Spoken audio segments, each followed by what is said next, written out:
Hey, g'day everyone. Right, this is a second update on the new model webbing manifold. I put the outer collar on. I fully welded it, even though I probably didn't need to. I probably could have just done with, like I tacked it every half inch or so, and probably could have just left the tacks, not fully welded it, because it's, I got 2 inches of radiator hose going over the top of that, so this bit doesn't actually have to seal against anything, but yeah, that was 10 overkill things anyway, so fully welded it, ground it up. Yeah, we've welded 3 sides of this, while it's all bolted in place, sturdy.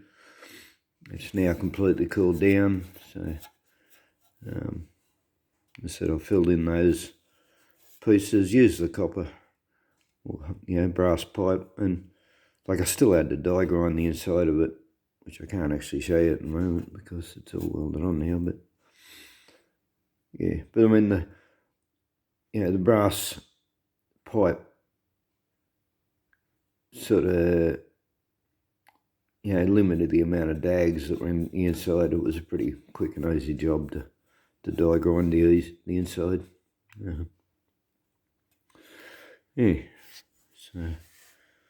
So we've got the thing fully in place now. I'll take it I'll show you this collar bit.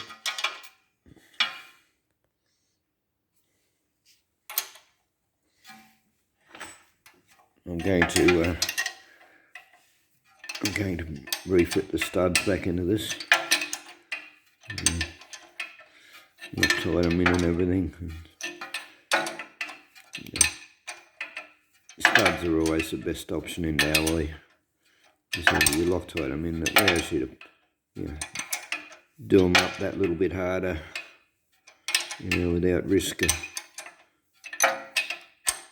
stripping the thread into the alloy.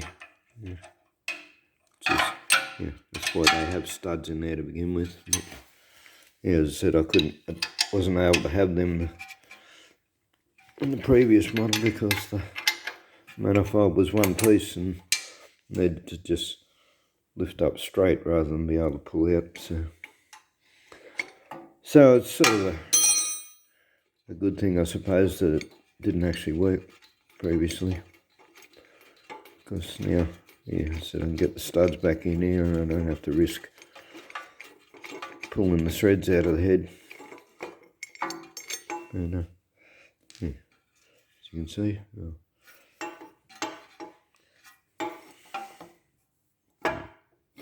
can't really see it. Okay, I'll finish getting the bolts out. This bolt's sort of fairly loose, it's just awkward to get your fingers into. Probably the other end.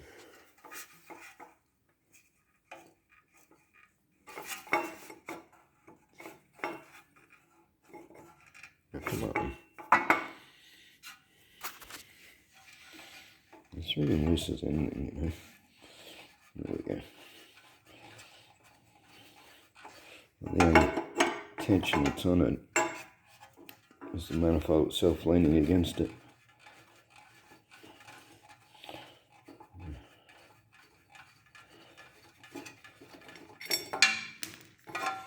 You can see it comes off pretty easy, and we got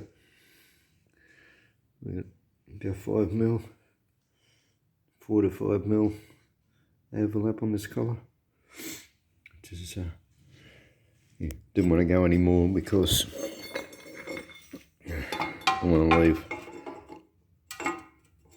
After I put the hose on there, I need enough room for the clamp to get on here without actually touching that, so I've left enough for that. This collar bit, I'll show you. Cut out a bit of stainless actually. Reason being that is that stainless is fairly stiff, so it's just that little bit stronger than your regular sheet metal. This is all I did, just cut a strip, clamped it on, pulled it around the pipe, and like I'll cut that off up here somewhere. Leave more than you need. So what you don't want to do is cut it short. So I'll cut what I know is excess from it, and then I'll position it on the other manifold. This is how I did the one I got done already. And just clamp it on, and you don't want your vice grips too tight. You want to only just enough to hold it down. Shove it any tighter, you'll create flats in the spot in the pipe. You'll take the roundness out of it, especially when you put the heat on it. And that's how I started. Start there, I put a tack there, then I move the vice grips around. After 3/4 of an inch, put another tack, move it around a bit more, a bit more.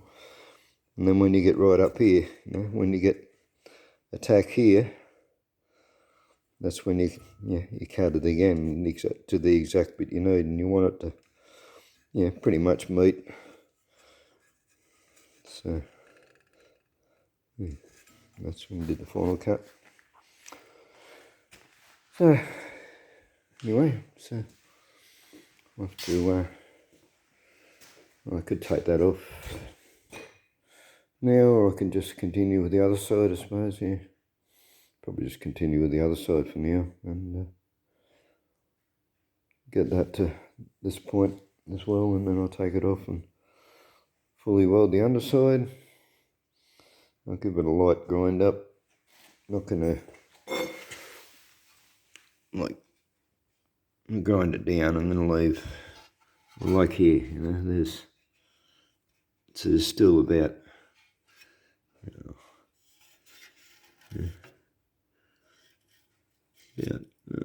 probably less than 1/2 mil, but it's still just a little bit proud of the surface, and and I've left it plenty round, so that just to be sure that I'm not making a thin grinding through it. And so rather than trying to clean it right up to paintable,